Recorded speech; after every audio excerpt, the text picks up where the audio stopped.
Yo, what is up, guys? Welcome to episode of this advanced stock market course.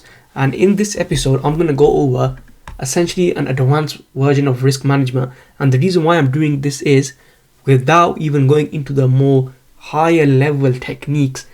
This is the number one thing you need to know. Risk management is the most important factor when it comes to trading. Why is this, right? So risk management is something which will save you a lot of headache. It will save you a lot of hassle, and it will save you from essentially losing all your capital. Now, just to summarize what this presentation will include is a day in the life. So what I do as a stock trader, my journal. I will go over my journal with you guys just to show you guys what you could do, how you guys could trade using the journal, etc. Choosing stocks was managing risk, mistakes I made as a beginner myself, how much you can afford to lose, my personal risk management strategy, setting stops, and a lot more, right? And the reason why I want to address a lot of this is just to make sure you guys are confident and understand the basics of risk management. So let's start off with the day in my life, and mine is very different to a lot of traders, right? A lot of traders will wake up around 8 a.m. and plan the entire scan, do this, do that. For me, no, I don't start scanning until 10 a.m. Why? The reason is when I trade the open, the first 20 to 30 minutes, I consider it as a no trade zone. The stocks are too volatile, stocks will go either way, and again, I don't want to ruin my day in the first 30 minutes by entering stocks through gambling, essentially, not trading it to the best of my power. So later on when I do review the trade, I'll be like, oh damn, I should have done this differently, I could have done this differently. Knowing what I could have done beforehand and still doing it, now instead I wake up, I get to the screen around 10 a.m.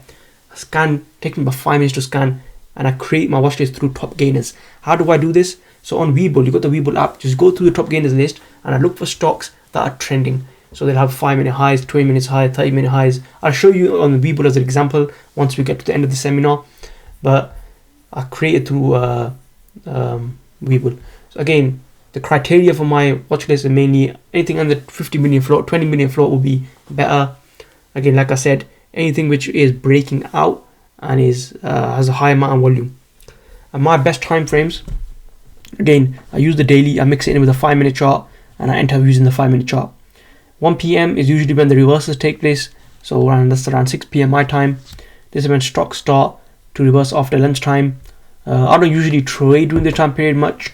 Very rare you'll see me trade, and then I start trading again around after hours, which I do lotto trades. This is something which has helped me a lot in my trading because it's kind of giving me the fun aspect to it, so I look forward to it.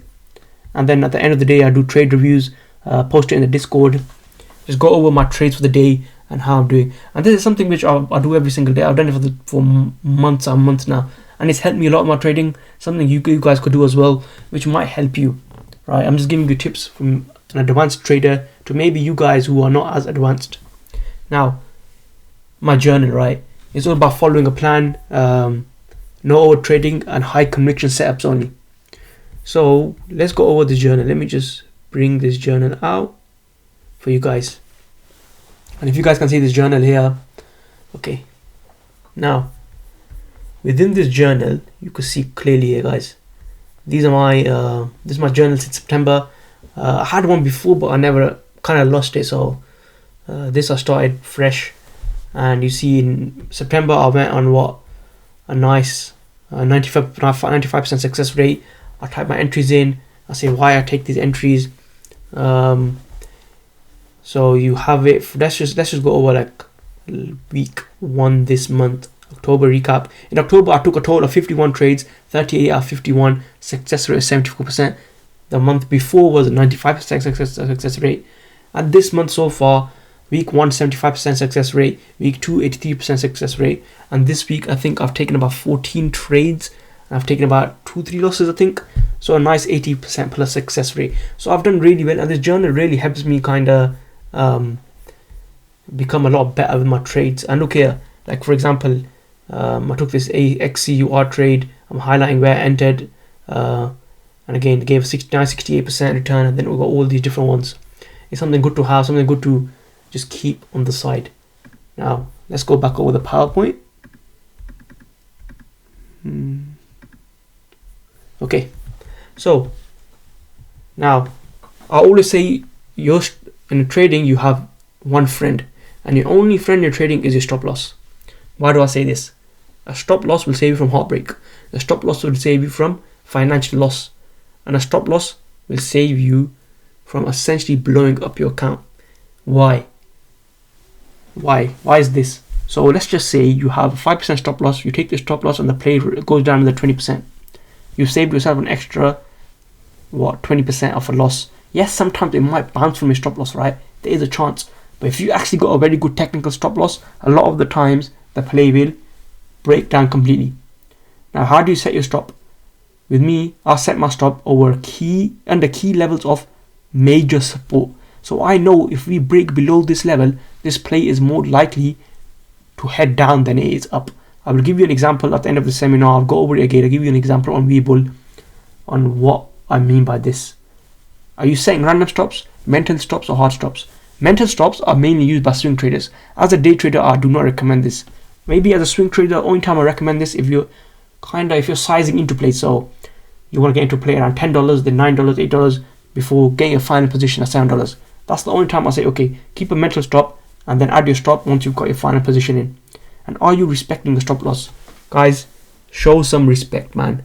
Have some respect for something which is trying to protect you from bigger heartbreak. So this is what I recommend, and this is what I highly suggest you do. Keep that stop loss. Now, like I said, my stop loss make it trade. What I mean by that is your stop loss will make your entire trade either go green or red. It'll make your entire week green or red. It'll make your entire trading green or red, right? So the stop loss is a price level that the trade will close automatically. It is important to use a stop loss as it will limit the risk on a trade. And again, like I said, if a stop loss is not used, it can lead to a larger than necessary loss. No stop, no trade. If your stop loss does not align with your entry, no trade. What do I mean by that? Let's just say you want to get into a play. Let's use an example of, Mara. M-A-R-A. I want to enter this trade, but if I enter this trade, I have to keep a stop loss of 10% and my normal stop loss is 5%. I do not enter this trade because it does not align my strategy. You do not want to enter stop losses randomly, right? You don't want to enter stop losses on level of support. Again, I'll go over this on Webull at the end of this presentation, and I'll go over examples, practical examples for you guys. Now, psychology. Why is psychology so important? Psychology is probably the number one thing when it comes to trading. Risk management psychology. It's so important because if you can't control your mind, trading will eat you up. So these are some 4 tips that we suggest. Remember that everyone has a different account size. Don't compare your account size to mine. I won't compare my account size to Warren Buffett or Elon Musk, right? I'm not going to do that because it does not make sense. We are all on our own journeys in life. We are all our own goals, own targets. So you need to accept that. Also, you will take a loss. If you can't accept a loss, don't trade. I'm being honest with you guys, and this is me saving you from more heartbreak. If you don't like a loss, don't trade, because you will take losses in trading. You cannot have a 100% bulletproof strategy. I've done this for such a long time. I've realized this. So remember, be a good loser. If you're a good loser, your wins will go up. And look, again, risking only 2-3% maximum of your account allows you to control your emotions better. Don't go full porting into accounts, right? Don't chase into plays expecting, okay, let me enter my full size, I'll risk this much, and the next time I enter half size. No, keep it consistent as much as you can. Of course, let's just say you're green for the day and you want to trade on the stock, then you can go half size, smaller size, until you take a loss and call it a day. And every single day, trading is boring. Trading is not fun. A lot of people will tell you trading is the most boring job in the world because it's the same thing every single day. Wait for your strategy, enter the trade, take your profits, call it a day. Bang. Easy as that. This takes so much time to master, guys. Have a plan, focus on your own journey, and again, mind over matter. Always. Now, focus on the size. You need to focus on, are your winners, are they bigger than your losers? Are your losers bigger than your winners? What is your winning ratio? Are you respecting a stop loss? So what we mean by that is, let's just say you have 200 trades taken, right? You win $150 and you lose $120. And let's just say you're 100 winners on a separate account, you win $5,000. then you lose 100. On a different account, you lose $2,000. You have two different accounts. Your net profit is 3,000. So a 50% win ratio could make you quite successful in trading, right? Probably slightly higher than 50%, but anything over 50% as a day trader is a good ratio to have, right? If you keep a 1 risk, 2 reward, again, it's excellent, it's amazing. 1.15, stuff like that. Just keep your winners bigger than your losers. That's all you need to do. If you are winning $100 on a Monday and losing $300 on a Tuesday, completely reevaluate everything. It should be the other way around. Your winning day needs to be bigger than your losing days. That's all I want to say, and it's very, very important you do this. Now, what is your winning ratio? Like we said, so for me personally, it's around 75 to 80% a month. That's how much I win. On a bad month, 70%. On a good month, 85%, 90%. So I'm happy with the way I trade, and yeah.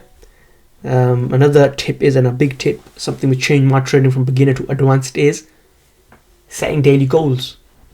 Though your daily goals will add up, be realistic.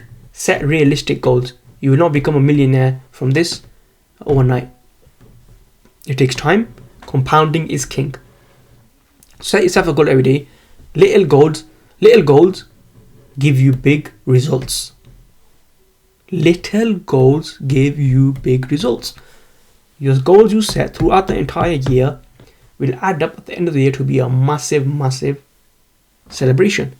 So respect that goal. Do not overtrade. Now look, for example, if you got $100 account size, don't be ashamed. It's fine.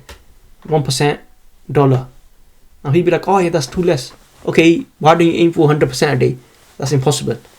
90%, you're gonna lose your entire account. You can always add to your account, right? As you get better, as you become a better trader. Once you become a better trader, now let's say you start to trade with $10,000 account size. You trade with 10% of that. You make 1%. $100 a day. $100 a day. That's $2,000 a month extra on the side. That's really good. Then let's say slowly you become a better trader. You could increase your goal, but just to start off with, set yourself realistic goals. For me right now, my daily goal is around 2%, 2.5%. My daily risk is around 1.5% max, 1%. So I stick to that. Now, emotional trading is probably one of the biggest downfalls of every single trader I know. Your emotions is your biggest challenge. Look in the mirror. That's your biggest challenge. You are your biggest challenge in trading. No one else. Your biggest challenge in you, not the algos, not all this blaming these robots and be like, oh, it's their fault. It's you. You are in control of your emotions. Now let's just look at this example, right? Control your emotions when you have limited amount of trades. Let's say you take 3 trades a day. That's what I recommend, 3 to 5 max. Trade 1, $317, $256, and trade 3, $82. That is sensible trading. Your winners are bigger than your losers. Now, uncontrolled emotions, something just because your trades are limited, you shouldn't let your emotions take over and wipe out your profits, right? So this what happens is, yes, you're probably still in profit. So you trade 1, trade 2, $500, and then trade 3, you take minus 420. What happens after that? It doesn't stop there. You take a 4th trade, then you lose another $300, and you're dead for the day. Then you take another trade and you lose another $300. You're down $1,000 for the day, and you're done. And you're like, oh my god, this is not for me. Be this. This is you, not this. Don't be uncontrolled emotions. Control your emotions. There will be days you're red. It's fine. You will have red days. It's normal. Losing is normal. It happens with trading. Trading, you will never ever be 100% right, ever. Now, choosing stocks versus managing risk. This is something which I've had a lot of discussion on and I have a lot of thought on. And are you choosing your stocks that are FOMO, or are you choosing stocks that fit your strategy? What I mean by this is, whenever we see a runner, are you instantly like, oh, I need to get in, I have to get in, oh my god, what's entry, oh my god, I have to get in? Or are you like, okay, this is running, let me wait for a setup before I enter? Now, if you're person A that panics, you need to step back from trading and control your emotions, right? You need to step back and you need to understand, wait for your setup. Remember, regardless of the trade, you always got a percentage target. Regardless of the trade, there will be more trades. It doesn't matter. I miss so many trades on a daily basis. I don't care. I hit my daily goal, right? So what you need to do is, when looking at a trade, your mindset needs to be, okay, I'm going to wait for a setup before trading. And that's how it needs to be for the rest of your life. And that's how you become successful. Know what you're trading, choose it to match your strategy, and boom, you're good. Now, mistakes are made as a beginner, right? These are the biggest mistakes I've made, and there won't be bigger mistakes that I could probably make. Trading without stop loss. I used to be notoriously known for this. I entered so many trades without a stop loss that I've lost count. Every single day, I should just enter. I should be up 10%, then down 20%, then up 5%, then down 30%, then back holding. I remove that now. I use stop loss every single day. FOMO. Every trade I used to run, I used to want to get entry, and I used to get entry. Regardless if it's pulling back or not, I need to get in. I've changed that. I wait for my setups. Chasing low float stocks. Probably the biggest downfall for most of you guys. You don't need to chase these plays. Remember, what goes up must come down. Stocks will always pull back. Remember this forever. Right? Don't panic. Don't rush. Don't hodl. Holding on for dear life. Don't have that ape mentality. Be sensible. Trade with a plan. Trade with your mind. It's very, very important you do this. Now, what I learned, right? Again, like I said, know your risk. Now, whenever I enter a trade, I know my risk. I know what I'm setting up. If you enter a trade and you don't know your risk, you're done for, right? Trade with money you can't afford to lose. What I mean by this, don't let this trading affect your personal life. If it starts to affect your personal life, too much emotions get involved, and no one can control that. No one can control personal emotions. That is too hard to control. It's human. We're human. But in order to mitigate that, trade with the money you can afford to lose. Now, you have setups every day. It's okay not to chase, like I've said before. So what I've learned is manage risk, stop loss, don't chase, and trading with money I can afford to lose.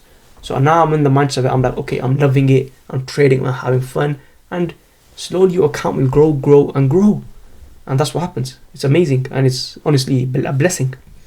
Now, another big thing a lot of people do is they add to losers. Don't ever add to your losers. If you're losing on a trade and you want to get out, don't add to your losers. If you add to your losers, boom, the play will drop you more. It becomes a psychological thing where you constantly add to your losers and the loss gets bigger, and you're stuck in the mud. Essentially, you are stuck and you can't get out. So it's very important, guys. You do not add to your losers. Now, one of the last things I'm going to touch on before I show you Webull examples is the trading plan. A trading plan is very, very important. A trading plan will help you basically set up your trades for life.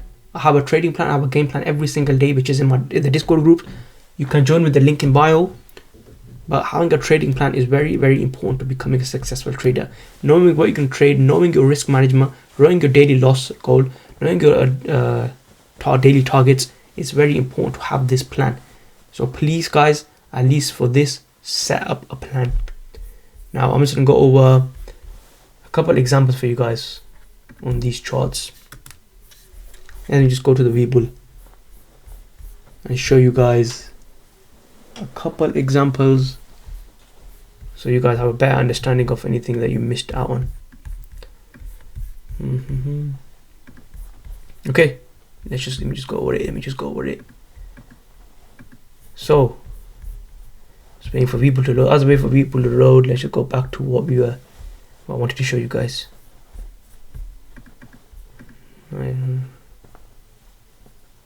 Okay, so Webull's loaded now, and of course now I wanted to show you certain things, how to set a stop loss, for example, right? Now you could look at an example on this.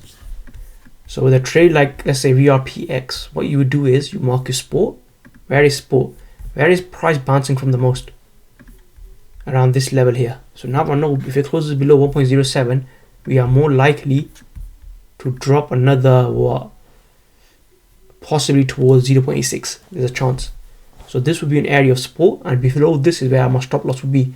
I will not keep a stop loss here, because if I keep a stop loss here, it will swipe my stop loss and is more likely to drop, right? So that is very, very important you do that. Mark your major levels. A lot of people, they have their stop within this level. They'll add and they just have the stop. Do not enter the trade if it doesn't align with the stop loss. And it's very, very important you do this, right? I'll give you an example from today on my alert on CRNC. So I alerted CRNC around here, right? And I knew, okay, if I keep my stop loss under this red wick candle, if you drop below, we are more likely to go down another 10%. So my stop loss was below an area of key support. So it's very, very important you guys do this and you guys don't FOMO/chase.